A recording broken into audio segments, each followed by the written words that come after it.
आपण पाहत आहात शिवभीमक्रांती महाराष्ट्र न्यूज चॅनल। महादेव कोळी समाजाचे एक दिवसीय लाक्षणिक धरणे आंदोलन करण्यात आले।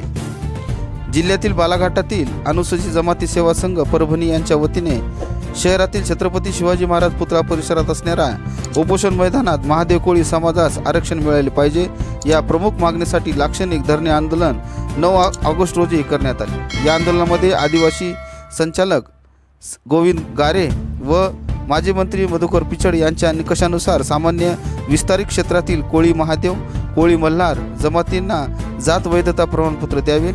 माननीय मुख्यमंत्री यांच्या सोबतच्या बैठकीत राज्यातील कोळी महादेव कोळी मल्हार टोकरी कोळी जमातींना बोगस संबोधून सामाजिक तेढ निर्माण करणारे आयुक्त राजेंद्र भारूड यांच्यावर गुन्हा दाखल करावा व त्यांना आयुक्त पदावरून हटवावे।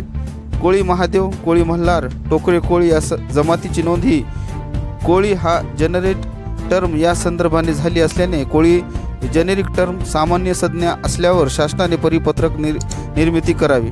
निजामकालीन ब्रिटिशकालीन जनगणना विभागाचे प्रमुख यांच्या आदेशानुसार कोळी महादेव कोळी मल्हार जमातीच्या नोंदी कोळी झाल्या असल्याने केवळ कोळी नोंदीवरून या दोन्ही जमातीचे प्रकरण अवैध ठरू नये।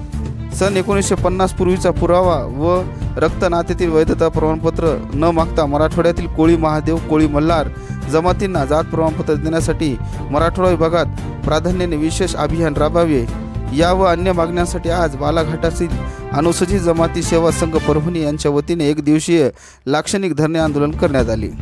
यावेळी या आंदोलनात गणेश सूर्यवंशी निवृत्ती रेखड गेवाड रमेश पिटलवाड किशोर सूर्यवंशी श्रीकांत सोळंके साईनाथ सोळंके अनिता बुधवारे यशोदा चुनवटे पार्वती सूर्यवंशी शोभा सोगे कविता सोगे यांच्यासह समाज बांधव भगिनी मोठ्या संख्येने उपस्थित होत्या।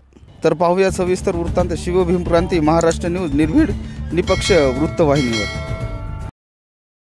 असे मार्क घेऊन सुद्धा घरी बसल्या जातात कारण की त्यांना जात वैधता प्रमाणपत्र या ठिकाणी नाकारल्या जाते आणि या ठिकाणी स्वतःला आदिवासी म्हणणारे जे 25 आमदार आहेत 4 खासदार आहेत हे हरामखोर आमच्या या ठिकाणी ताटातलं या ठिकाणी हिसकावून खात आहेत। आमच्या मुलाबाळांना या ठिकाणी नोकऱ्या मिळू देत नाहीत, या ठिकाणी वेगवेगळे जीआर काढून आमची कत्तल करण्याचं काम करत आहेत।